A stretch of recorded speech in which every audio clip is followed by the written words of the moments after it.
Let's get to the big three. Number 3. On the SALT deduction, here's the challenge we face, is that $40,000 cap that's proposed by the House is a way that red states who have lower taxes and more restrained spending subsidize high tax, high spending blue states. Senator Steve Daines weighing in. The big, beautiful bill kicking up dust in a bare-knuckle battle for a compromise. We have the latest in with many in the House, why many in the House will not be happy about the version they get back. Number 2. It's pretty clear what every single one of these Democrats is doing. What they want is their photo op. They want their headline, and they want the propaganda that feeds into their narrative. It's not working because all of the American people see right through it, and it's completely inauthentic. Yep, that is true. We're talking about immigration. President Trump has literally sealed the border and is calling an audible on illegals, while literally the Dems are physically fighting the crackdown.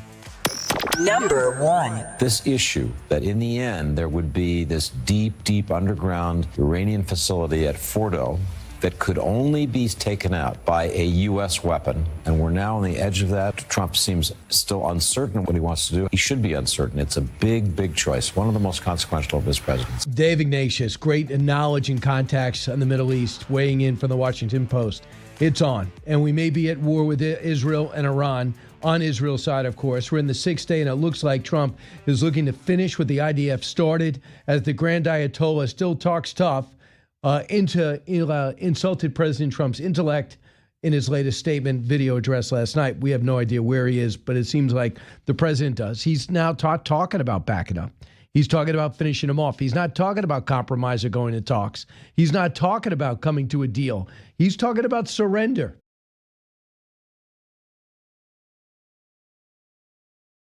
Joining us now is Senate Majority Leader John Thune. Senator Thune, your life's changed dramatically, taking over from Mitch McConnell. I got it. But how different is it being with this administration on a daily basis and with the job and factor in the new job you have?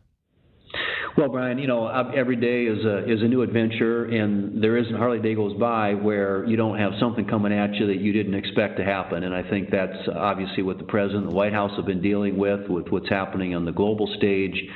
Obviously, a lot going on here at home as well. But the thing I'll tell you is the president is somebody who thrives under pressure, has a tremendous amount of stamina, and willingness to do the hard work to get good results and good outcomes for the country. And I think right now you're seeing the effects of that as he continues to navigate and manage what is a very difficult, complex, and dangerous world, and at the same time balance everything that's going on here at home, including the work that we're doing up here on Capitol Hill. He's enormously involved in just the day-to-day aspects of trying to make sure that the agenda we're putting forward is a good one for the American people. The Ayatollah is not only not surrendering, he basically insulted the president's intellect with his statements, says he has no intention of backing off, and if we get involved, they're going to go for our assets, according to two separate people. So Khomeini, even though he has almost no cards to play, if I could use the president's term, is just as belligerent as ever. How do you characterize it? I think that's right. I mean, I think he's very defiant, very belligerent, and he's cornered right now. His offensive capability has been dramatically diminished by the Israelis, and I think increasingly he is feeling cornered. So, I'm hoping what that leads to eventually is an acknowledgement, realization that their current strategy isn't going anywhere, and it's just going to lead to more death and destruction for his people. And the way to achieve a positive outcome here for his countrymen is to actually come to the table and negotiate a deal that ends their nuclear program, and that's what President Trump wants to achieve. But we'll just see how willing he is to do that. But every day they take more of a beating from the Israeli Defense Forces, and it seems like it's only a matter of time until they have no choices. But, at least right now, I think the president is keeping his options open and prepared to do what it takes to ensure that that Iran never has a nuclear capability. Senator Thune, lastly, when it comes to the War Powers Act, Senator Tim Kaine says if you're going to go in, Mr. President, you have to get permission from the Senate first, and the House. Your thoughts about the president getting permission if we're to maybe blow up Fordo? I think my view on that, and I think that this is probably the view, I would say probably of most of the legal scholars. Obviously, the Democrats here on Capitol Hill probably have a different view, but that's grounded in partly their what is a part of their Trump derangement syndrome. They want to strip him of all the powers. I think that in this particular case, at least, the president has all the authority he needs. I mean, he's responding to a time of national crisis where American troops, service members are very possibly could be in harm's way under attack, and he has tremendous latitude as the commander-in-chief to respond to circumstances like that. So, the Tim Kaine resolution is maybe good politics for him and the progressive left in the country, but for most of Americans who are concerned in a safer, stronger, and more prosperous world, and certainly a safer, stronger, and more prosperous America, I think they have a lot of confidence that the president will make the right decision. So Thomas Massie is somebody else teaming up with members of the squad to say this is not our war, and he wants the president to come to him. He's a Republican. Yeah, I mean, and there are going to be some voices like that. We have a few like that in the Senate. There are some, folks who are in the isolationist wing of our party who don't believe that the U.S. has a role when it comes to what's happening on the world stage. Yep. But we very much have a role, particularly when it comes to Israel, our most trusted ally, certainly in the Middle East, arguably in the world. And we have a vested interest not only in their success and security, but also how closely that's related to ours. As it's been very clear from the outset that Iran sees, and Prime Minister Netanyahu has said this, the only thing standing between Iran and the United States is Israel. So this has enormous security implications for our country and for the world, and the U.S. Rightfully has an important leadership role to play in that. I hope we do take action. Let's talk about the big, beautiful bill. You're working hard to get something, I guess, back to the House because you're making changes by the 4th of July. The CBO yesterday estimated that it would increase the budget deficit by as much as $2.8 trillion, slightly up. They released a dynamic score of President Trump's one big, beautiful bill. So that means the deficit slightly higher under what they're seeing that you guys are putting out. Your thoughts? Well, Brian, I think that the scorekeepers around here, the Congressional Budget Office and others, have been notoriously bad in terms of their record when it comes to making predictions about things like this. And they're never going to give you credit when you cut taxes. The bias in the scorekeepers here in Washington, D.C., as you would expect in Washington, D.C., always favors, there's always a bias in the favor of spending. And, clearly what they're saying is that because we're not going to allow taxes to go up at the end of the year, that's somehow going to be able to reduce the deficit. And we just don't accept that premise. What happens when we reduce taxes and you incentivize and increase the incentives for investment is people invest, they make money, and they take those realizations and they pay more taxes and government revenue goes up. The standard rule of thumb is for every 1% growth in the GDP, in our gross economic product in this country, we get about $3 trillion in additional tax revenue. So growth leads to revenue, and these are pro-growth policies, and the CBO is never going to give credit for that. So this is the biggest spending reduction in history, coupled with these pro-growth economic policies. That's a recipe, in my view, for a very successful future for our country. So let's talk about right now some things we have changed. They wanted to be able to write off $40,000 when it comes to the SALT, writing off local taxes. You're like at 10. So that's going to be a reduction. And Mike Lawler on the House side already said, well, that's a non-starter for us. You're also, when it comes to Medicaid expansion, you're looking at the rate in which on reimbursements, you're looking to adjust that. Do you worry about have you checked with Senator Josh Hawley, who said, please don't touch Medicaid, who says, refer to the president, he backs me. Maybe you want to clarify where you're going. Well, what we said, and this is what we are doing, Brian, and I think that as you see, the policies and the numbers around it reflect that. One, we're not cutting Medicare. We're just slowing the rate of growth. It's going to increase year over year for the next 10 years. It's just not going to grow at as fast a rate. And what we are doing is doing away with the Biden-era waste, fraud, and abuse that was embedded into that program. There are a lot of people today, illegal immigrants, people who aren't eligible for the program, able-bodied male adults who should be working, who are benefiting from Medicaid. Medicaid was not intended for that. So this is getting back to its core mission and making sure that it's serving the population it was designed to serve, and reforming and strengthening it in a way that was long overdue from, like I said, many of the failed policies of the Biden administration. So Rand Paul says, I am not a no yet. He says there's insufficient spending cuts. He's ejected provisions that raise the debt ceiling by $5 trillion, but he says he's willing to work. Have you seen any indication that Rand Paul is willing to work with you? I'm hoping that in the end, Rand will come around to see this as a dramatic improvement over the status quo.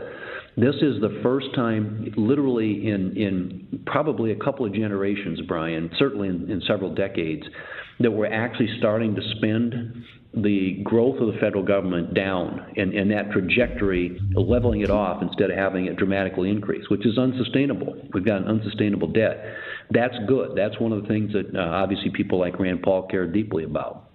You couple that with, like I said, the pro-growth policies on taxes and regulations and energy, the generational investment in border security, modernizing our military. There are so many things in here that I think are priorities for a lot of folks, and hopefully in the end we'll be able to keep our Republican team united. And I'd certainly love to see Rand come around in the end to where he feels he can support this, and I think it's consistent with many of the things that he believes in, and I hope that's the view of all of these Republican United States senators. We'd love to have a united team when it comes time to vote. Senator, where you're at with the vote now? What do we have? A week left, right?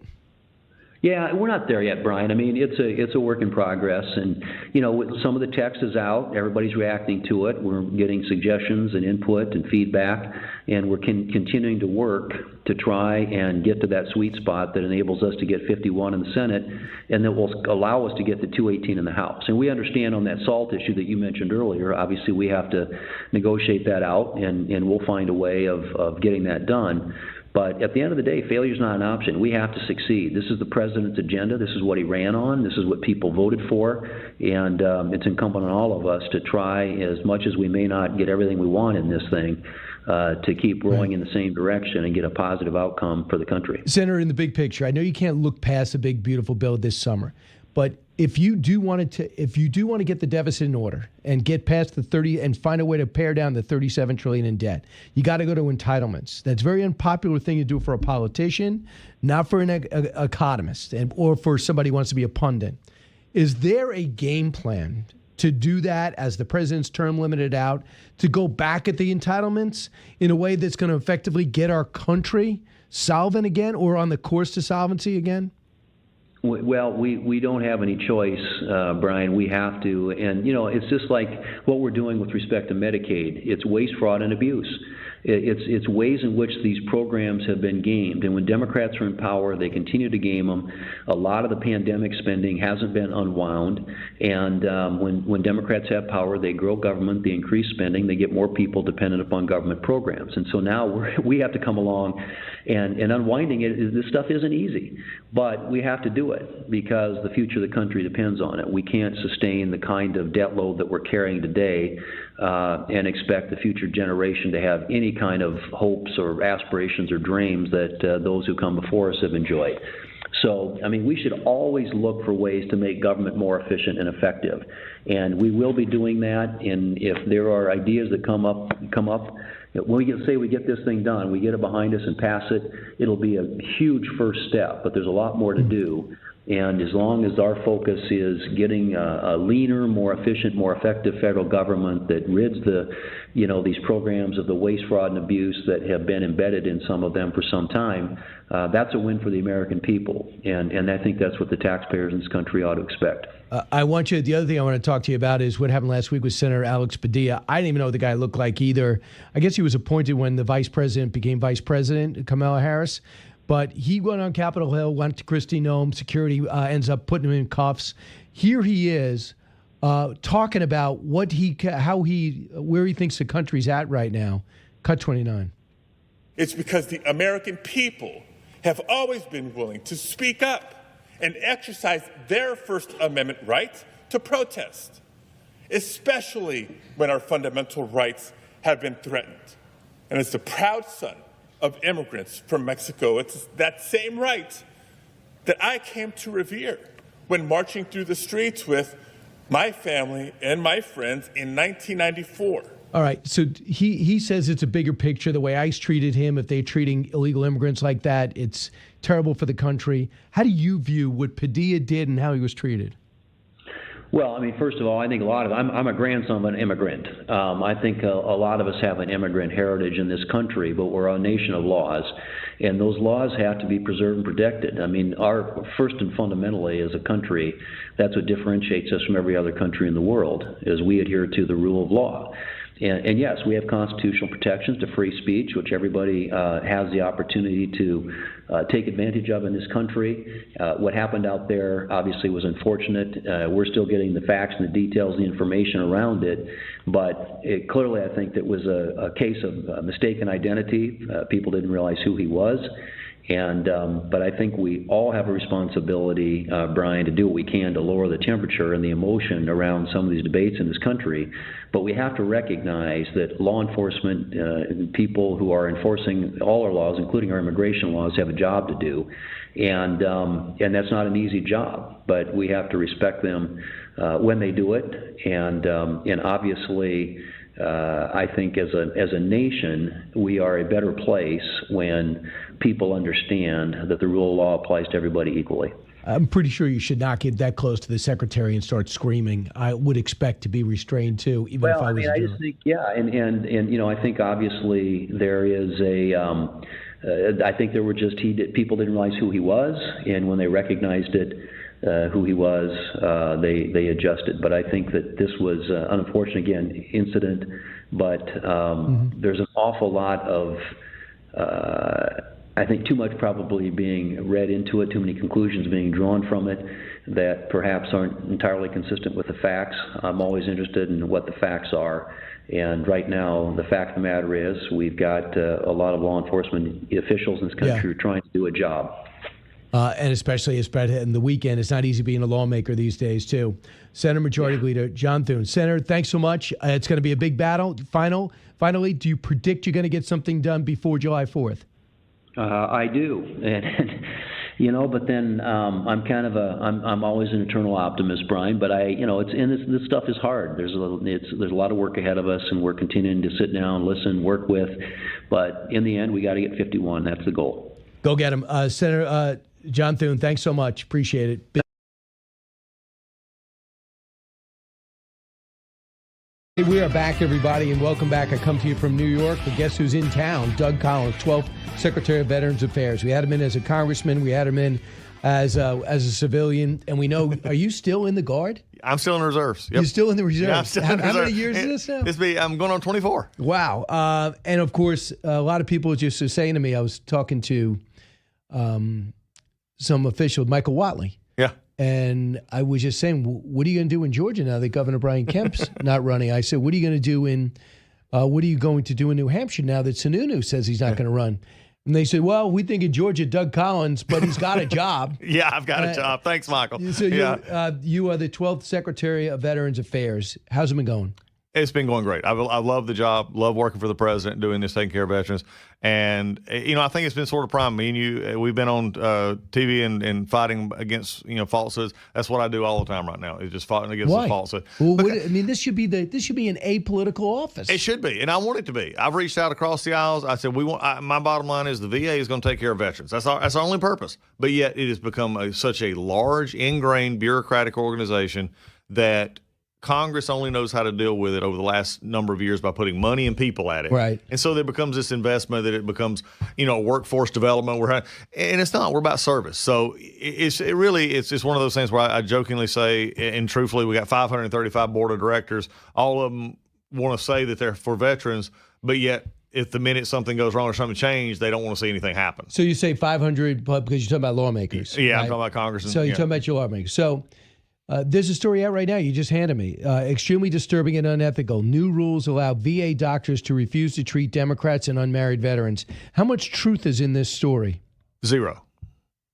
Where's It's just a flat out lie. Yeah. This is the Guardian now has undoubtedly decided that it's about on the same level as the gossip column in a middle school magazine. A British left-wing newspaper. Yes. Like we need one. Right, exactly. They started this out on another angle with this story. We killed that part of the story because they finally at least understood that wasn't true. Then they actually went to this. We have told them repeatedly. The White House has told them. We've told them. We have did everything we could to say this is a false story. That the bylaw changes. There's no way we can, by federal law or policy, keep people out. So here's an example. They say the medical staff are still required to treat veterans regardless of race, sex, color, religion, and sex. Okay, got it. And all veterans remain entitled to treatment. But individual workers are now free to decline to care for patients based on personal characteristics? No, it's just I don't know another word out of no in the English language, and a no is a complete statement. But this is what we have. Their own investigators, their own internal editors are now doing an investigation in this. We have shown them so bad. We would love for them to retract it, which is what needs to happen.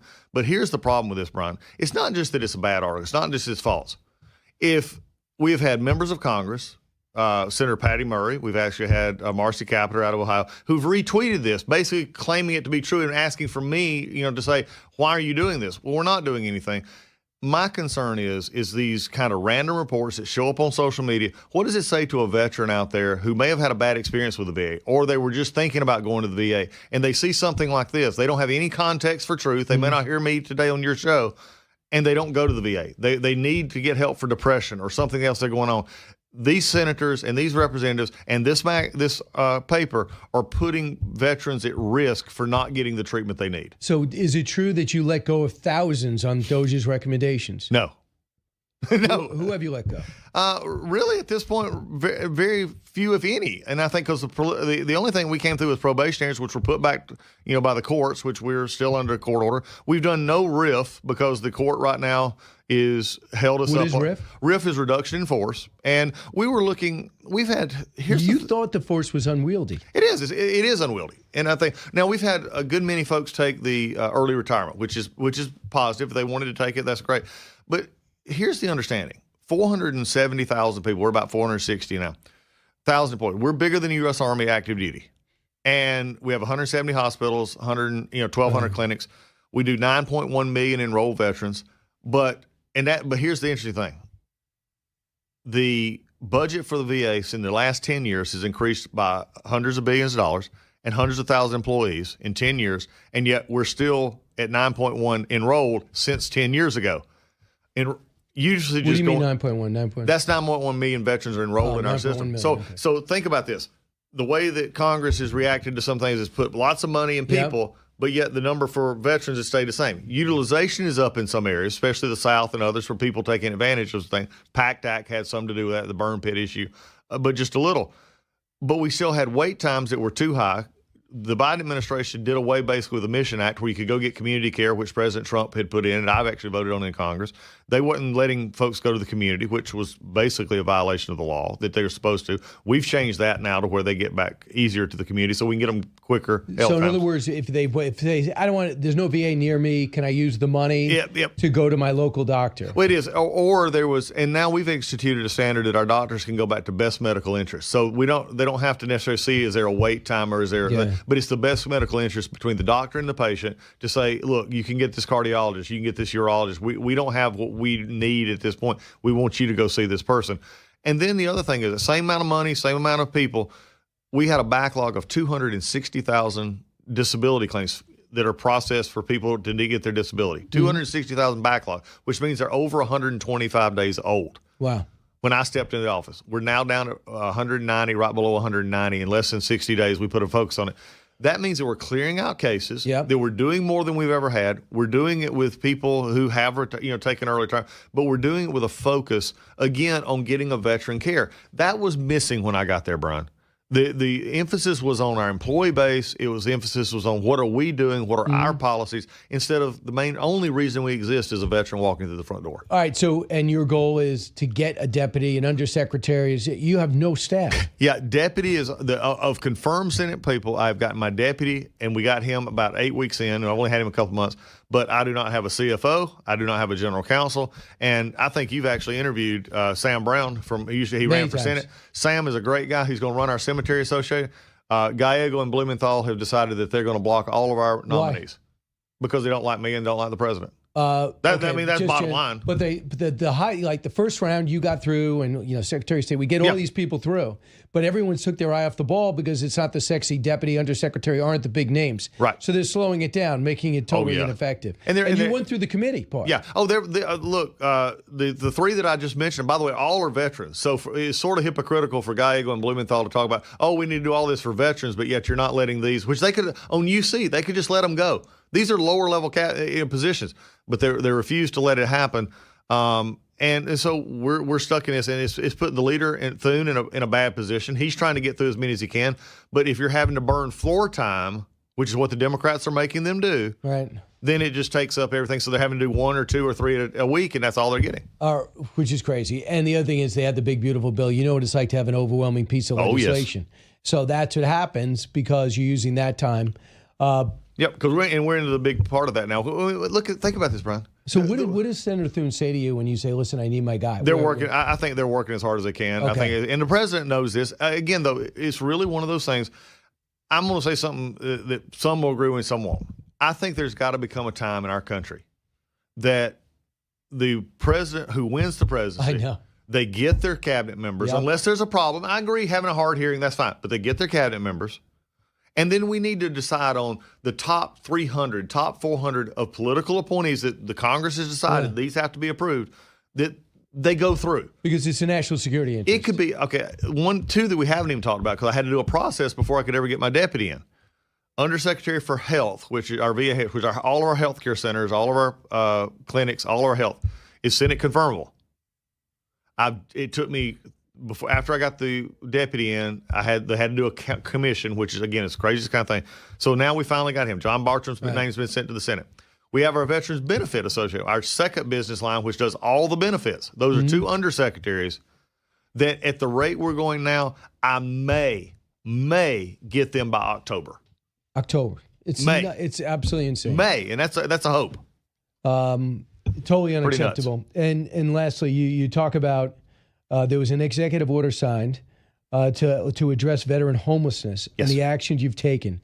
I mean, it's one of the biggest problems. There's usually most people on the street, we've all learned, have some type of psychological issue. It's not a money issue. Yep. How do you address that? They're not coming to you. You got to go find them. We got to find them. And one of the areas and the president took this on in his executive order, we have a huge campus in L.A. And right now, unfortunately, because of the riots and the malpractice of Newsom and the mayor of letting the riots go, I have an ambulatory clinic that's been closed for a week. Over 1,800 appointments have been affected. We got people who can't go to see their doctors, and we're having to reschedule appointments. We got a regional office, which does benefits, is closed. But right down the street from that is the campus of West LA. And what we're going to be doing, we already have housing made there. This has come out of a couple of legal cases. But what we found going back a number of years under Obama and others coming forward is we actually signed away part of our property to a private school and also to a baseball field for UCLA. So facilities we have that we could have used to expand our treatment for homelessness and getting people in, getting them better, getting them out. We sort of, I believe, wrongly gave away. The courts have said this as well. So the president said, let's go into that area. Let's put more housing in there. Let's get more transition so that we can fix the root causes of them being homeless. LA is one of our largest places in the country, 3,000 projected homeless veterans in LA. Wow. So it's a place for us. So let's talk about some of the turbulence in the inner cities, the blue cities, which you guys in Georgia you can understand it. Some of your cities are pretty liberal, but I think that Chicago's as bad as it gets, and they are pushing back against Trump because he's trying to crack down on the sanctuary cities. Here's the mayor talking about what his approach is. This guy with an 18% approval rating, cut 30. Yeah, let me just first acknowledge the level of anxiety and fear and trepidation that this administration has caused. You've never seen a society improve or expand under this type of fear. And we're going to continue to resist, and we're going to do it in many different ways, whether it's taken to the streets or to the courts or policy. So he's talking about the immigration policies, illegal immigrants on the street. He's going to fight back every step of the way. Brad Lander in New York City literally would kept blocking a illegal immigrant from being scooped up by ICE, so they arrested him. Yeah. What's going on here? Well, the question is in a legal format, when you're arresting somebody that is under legal arrest, is being made, and you step in, I don't care what the issue of crime is, you're going to be, if you're obstructing justice, you need to be. You knew that as a lawmaker? Yeah, it is. As a lawmaker, I mean, as a father, my dad was a state trooper, he'll tell you real quickly, I'm making the arrest, you get in it, you're going to be with them. And I think that's the obstruction. But imagine, I mean, I really would love to get the mayor of Chicago and some of these other mayors in a room, off camera, no microphones, and say, do you really believe what you're saying? Do you really sit there and say the law-abiding citizens of your city who came, and immigrants who came here legally, you're telling them you'll throw it all away? Yes. For people who decided to break the law and come here illegally. So it's amazing. Yeah, this African-American Chicago resident that came on with me last night. I was hosting for Laura. I'm doing that again tonight. And I asked him to comment on that. I rolled that very soundbite in.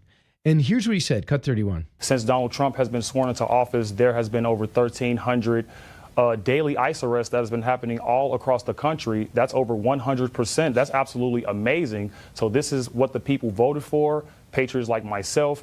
And it's a shame that J.B. Pritzker doesn't allow law enforcement to do their job and help out ICE getting these illegal criminals out of our cities and whatnot, which makes you wonder, what the hell is really wrong with these Democratic officials that's going on in our country? They're letting out illegal migrants and criminals out of the back door and things like that. You even have protesters that was at this No Kings protest in Chicago and LA and New York, which I attended, by the way. I even asked some of these liberals, what did Donald Trump ever do that was bad, or what is your criticism of Donald Trump? They couldn't even tell me. So these people are absolutely insane.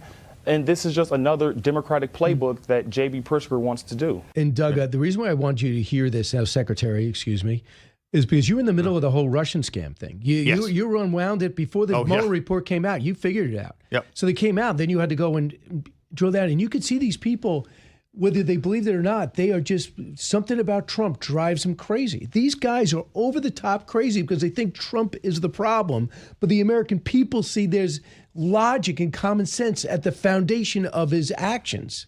It's amazing to me to look at a political situation and stepping out as Doug, as you said, I'm just, this is my observation.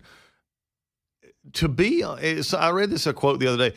Here we go again down the other side, taking a 20% issue over an 80% issue. And not to say that 80% is all, is every fully right, but you at least got to think about, what are you doing here? And the president sits here and he looks at it, he says, you came here illegally. This goes back to what I think a lot of folks said is a more political issue. This is a more political long-term gain issue.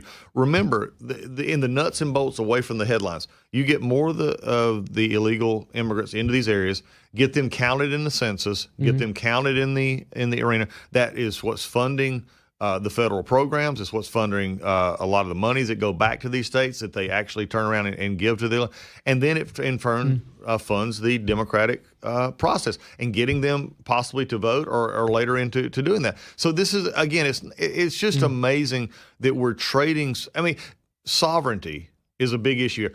I never see the same politicians here say Germany or others or Mexico. Mexico, why do you have a border? Why can't I just go into your country and do it? They don't ever ask that question. Yeah, you can't. Because nobody does. Try it in Russia. It'll go well. I'm sure. China's wide open to that. A few more minutes with Doug Collins, the Secretary of Veterans Affairs. Don't move.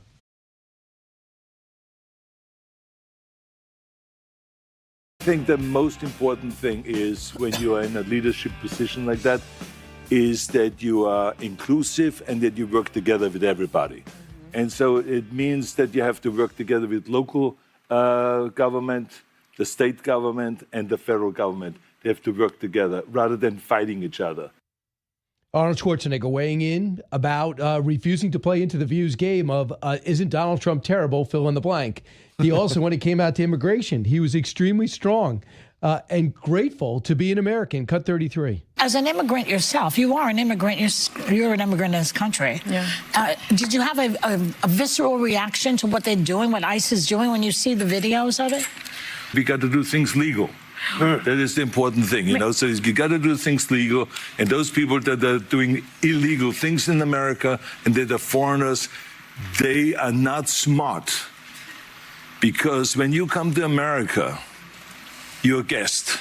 And you have to behave like a guest. Yes, Doug Collins, in a few more minutes with you. That's the way a immigrant, grateful, great American talks. How many times have you heard this, Brian, from folks who came here legally? They did it the right way. They did it. They come in and they say, look, do this the right way. And it just, I'm surprised the View can even continue, but hey, everybody needs a false Your administration shut down the border. I thought it was impossible without the wall being built. Zero got in last month. 1 million people self-deported on a $1,000 incentive.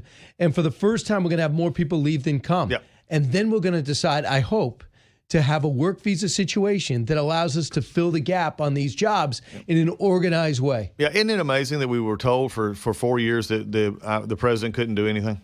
Isn't it amazing? World migration. Yeah, except for one thing.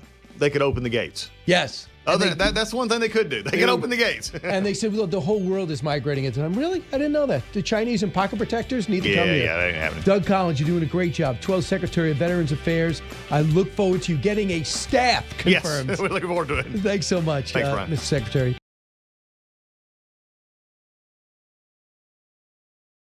I've been saying, oh, hell yes, for I think it's almost 6 weeks. Yeah. I think I might have been the first one to call, bomb, and destroy their nuclear facilities. Yeah, Senator John Fetterman, all in. He also said, yeah, kill the Ayatollah. They killed Nasrallah and nothing happened. I don't care if he's a religious leader. He's a maniac, a genocidal maniac. At 85 years old, he just made another defiant speech, basically called the president's rhetoric irresponsible, or what did he say? Absurd rhetoric. Martha MacCallum's here. Her show starts at 3 o'clock today. The story. Senator Fetterman's been a breath of fresh air. Democrats have no idea what to do with him. Nope. Because they can't really alienate him. They need him. But there's no way he's singing their song. In his own way, he's Trumpian, not in all of his political philosophy, but in his just ability. He just says what he thinks all the time. He's been a fascinating political story to watch because, obviously there was a time when everyone thought he wasn't going to be able to function in the office due to his medical issues. But, maybe one of the things, I think he's always been this way, but, he's certainly, having been through all that, is not going to withhold his feelings on anything.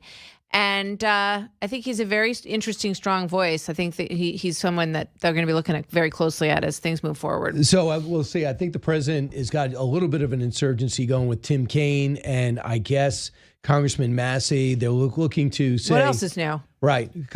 Who's teaming with the squad. Right. In order to try to stop the president for taking part directly in this war. I don't think they have a leg to stand on. The thing that I think is very misunderstood at this point is that a strike is not entering into the war. Think about what the president did in Syria. It was also his first foreign action as president in the first term. And he brought in McMaster and Mattis at that point and talked to them. What are my options? After we all saw the heinous biological weapons attack on children, he said, look what they did to babies, and executed a strike. And I think that's the way to look at what we're talking about, at least right now, is that this is a strike. This is not America entering a forever war. Now, maybe down the road, those words become a stretch, but that's the way I view this right now. It's a strike, a capability that we have. I also am waiting for the Israelis who've been incredibly creative in this whole process. There are other ways, and I talked to the former ambassador to the UN from Israel the other day. There are other ways to cut off Fordo, potentially. So, and I'm sure that President Trump is open to hearing those as well. Yeah, right now they're talking about dropping 2 mother of all bombs or bunker busters, whatever you want to call it. They're 30,000 pounds. They could be dropped by a B-2 or a B-52. And they were telling me last night a C-150, if they were not in fear of, because they're so slow moving, if they're not in fear of defensive weapons or being struck down. Here's Brent Sadler. He's from the Heritage Foundation, former Navy captain. Cut 2. The Israelis have done this before in Syria. They've done it with other facilities around the world where they've had to go in and destroy a threat. This, however, is a completely different and a whole nother kind of category. So possible, yes. Risky, and given the chaos in Iran, there may be some thought given to it. But the best is if the Iranians capitulate and access is immediately assured for the Israelis to put boots on the ground, verify what's in there, and then destroy everything that they see at this site. Because the Israelis not only have to say Iran's got to be taken out as a threat, if we wait years, Hamas gets refortified, Hezbollah gets supplied again. Right now, Lebanon's got a chance to be its own country. Gaza, as crazy as it is right now, is closer to wiping out Hamas than ever before. The Houthis could get starved because Iran could stop supplying them if this government changed complexions or philosophies. I don't think we should touch regime change, but if the Grand Ayatollah loses all his people and if he doesn't have a loyal army or police force, they'll change their own regime. That's the hope. You know what? I remember covering a State of the Union address of George W. Bush, who talked in it about the axis of evil at that time. And he went through the list, North Korea, Iraq at that time, Iran. And he said that the strongest possibility in Iran, the way that it should happen, is an uprising by its people. These people, imagine what they have been going through since 1979. When they were lived in this cosmopolitan environment, highly educated, women wore whatever they wanted. And then they wake up one day and the mullahs are policing them in the streets, telling them what they can wear, that they're not allowed to study. There is such a population in Iran, many of them have left, but who would love to see them get their country back. He's never been more isolated than he is now. I think that, we need to be supportive, which President Obama was not, of the people of Iran taking their country back. Yeah, I guess we're going to see what's going to happen, but we also know that some of the retribution. So let's go over that. We worry about our troops. They've indicated, two different sources say the first troops that they would go after, American forces, would be Iraq. Then we have troops in Qatar. It's tough to get to, but that's a fortified base. Bahrain, we have troops there. We got a few hundred, 400, I think, in Syria. So they would certainly be vulnerable. We don't know what terrorists came through that might be sleeper cells that are here. That's also, true. Axios wrote today about some type of cyber attack. They're pretty good at cyber, as we know.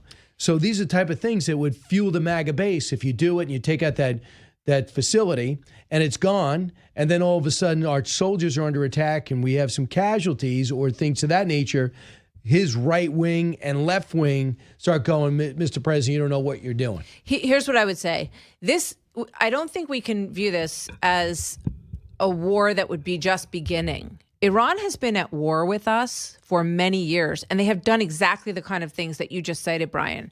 They have killed our military members across the Middle East. You can go all the way back to Beirut, to the Marine barracks attack.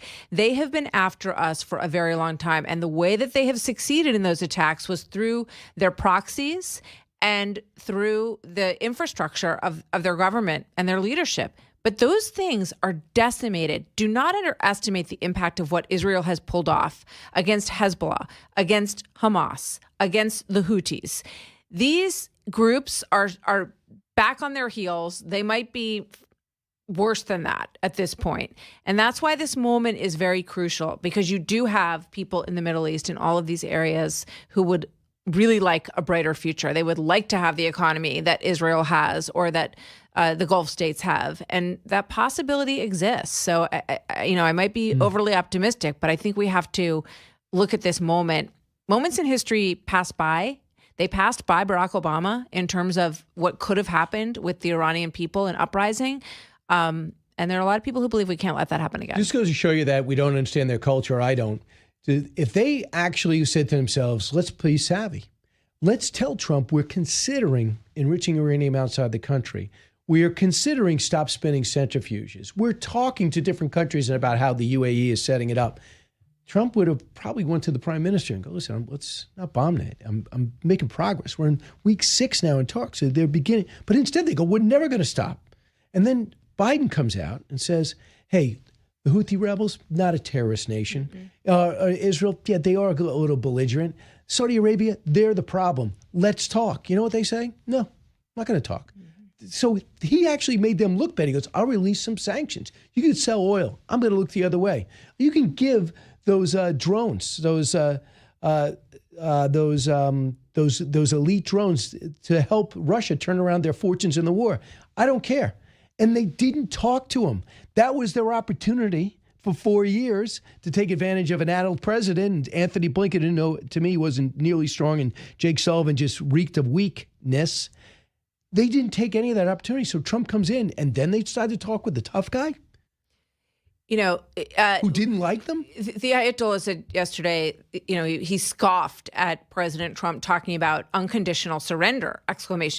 And, Trump went after him hard yesterday. We know where you are. We're not coming for you right now. We could take you out. And just in case there was any question about what he meant by that, in parentheses, kill, ! So it's no surprise that the Ayatollah came back with his own strong words today. He's saying something to the effect of, I guess you don't get us. You don't understand us. We don't surrender. But look at where you do. You're about to is. lose. Yeah.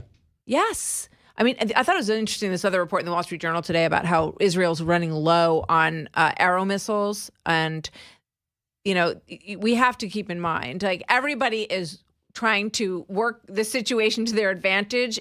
Israel really wants us to be all in, to give them everything that they need right now to pull this off. So, there's a lot of dynamic, but I just keep going back to the fact that nobody is coming to their aid in Iran. He's 86 years old, this Ayatollah. His son, most people believe, is not capable of taking over for him. He runs the front office, as far as I can figure out. Raisi was supposed to be the person who was going to take his place. He died in a helicopter crash. This is an incredibly weak moment for the Iranian regime. It is. Just real quick on immigration, the President of the United States wants to focus on the worst first. And suddenly we might have gotten off track in that. And now they're going to different workplaces and doing other things, causing somewhat controversy. And the president's getting some pushback, blowback from people I know he respects, senators in Iowa and what have you, including his Secretary of Agriculture. At which time he's looking at saying, hey, if you've been here, leave them alone. If you hospitality. And I thought, well, you put that out in the Truth Social, but that was late last week. What about this week? He goes, no, I haven't changed my mind. In fact, you can't reward with citizenship because you came here illegally. But maybe there's a situation where the workers, the farmers, stand up for their workers, stand behind them, and you get them work visas. Don't ever give them citizenship. But then there's some type of accountability. Exactly. Honestly, this is where Congress needs to step in like that. This I thought was a really interesting development. All of a sudden, on Friday, President Trump says, well, a lot of these people have worked for these farms and worked in these hotels for like 20 years. And the owners and the people who manage them know them really well. And they may not have the right papers, but we should let them stay. And I thought, this is a realistic perspective that is going to be music to the ears of a lot of businesses across this country. I mean, I often wondered why we didn't focus this effort. And I think a lot of it is focused on this when you look at the worst first. If you came here over the last 4 years during this administration, you are all at the top of the list because you That's what he says. That's what I'm saying. I'm saying, why not look at the people who came in over the last 4 years, flooded across when the border did not exist. And, you have not been here very long, but we're going to have to turn you around. You can take advantage of the CP1 program, which apparently now 1 million people have done. But if you put your focus on if you came in the last 4 years, we are starting with you. I think that might help. First time in decades that more people are leaving than coming. In May of 2024, 62,000 came under Biden. And that's with all his emergency measures.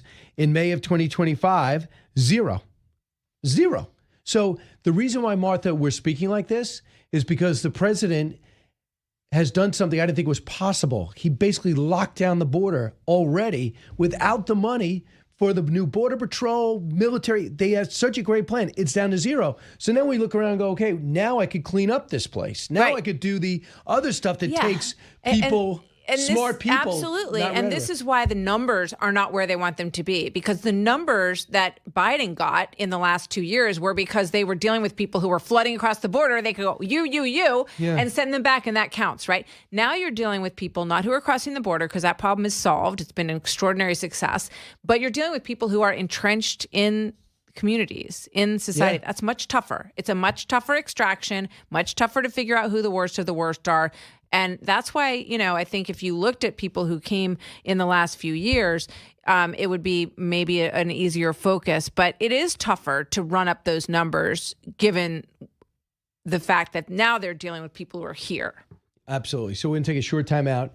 Martha, we know we have General Keane coming up at 3 o'clock. Some other guests. We're still following. We're going to talk to Lieutenant Colonel Robert McGinnis as well, retired U.S. Army officer, airborne ranger. We're going to lots of preparation and lots of writing he's done about the potential for World War III. So we'll talk to him about that.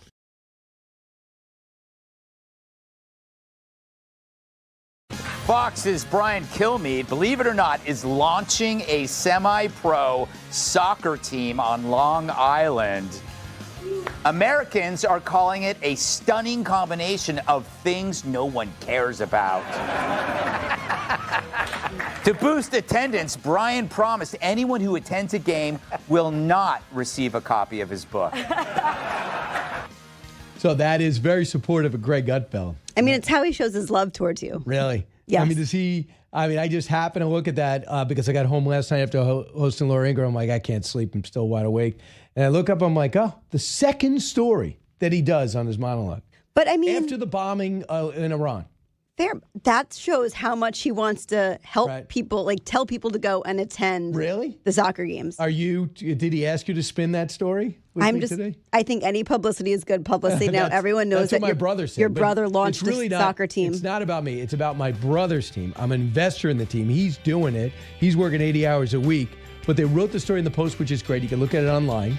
They're the Tomcats right on Long Island. They're doing great, off to a great start. But Greg Gutfeld has no appreciation of soccer. He just doesn't.